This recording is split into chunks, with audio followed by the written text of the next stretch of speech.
welcome back to my channel. Today our topics: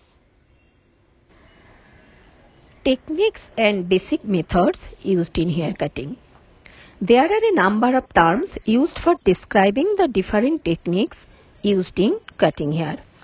Understanding the methods and their variations is important for the hairstylist to create the desired styles.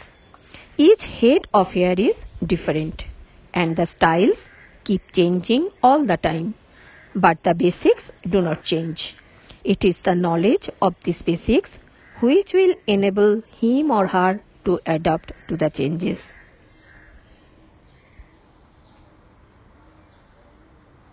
Club cutting. The hair is held between fingers and cut straight.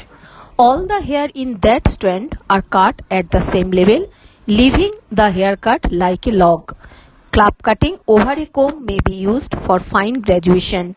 The bluntage produced by this type of cutting gives the hair a heavier fall than the tapered cuts.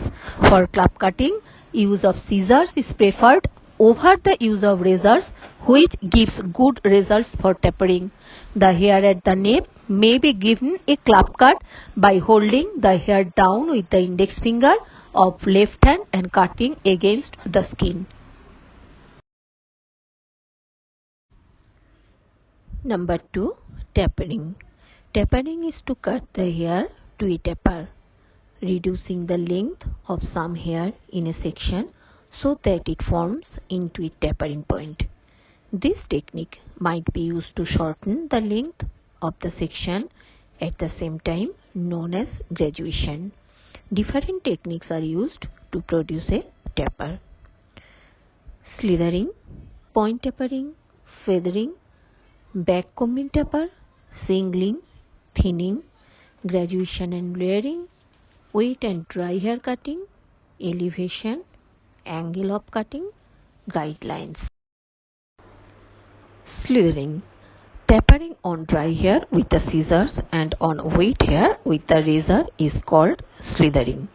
The scissors are used in a sliding backward and forward movement along a hair section, with the blades of the scissors opening and closing slightly. Point tapering. Point tapering is achieved by shortening some hair from the point end of a section. Normally fish-shaped are made. This technique is specially used for reducing the bulk at the fringe or hair in front of the ear. Slithering may be used to taper only the ends to produce point tapering. Feathering. Feathering is another name given to tapering. The hair is cut in a graduate fashion so that the dressed hair falls smoothly over each other. Back combing taper. This is another method of tapering. A section of hair is back combed and the hair pushed back, and the remaining point is slither tapered. The amount of the hair that is back combed and pushed back will determine the length of the taper. Less hair back combed will give a longer taper, then more hair back combed, which will give a smaller taper. Singling. Cutting hair close to the napes and gradually longer towards crown is known as singling. Singling should be done at eye level. Starting at the nape, the hair is cut upwards in the graduate fashion. Most of the men's cut are done using this. To be continued, second part coming soon. Thank you for watching.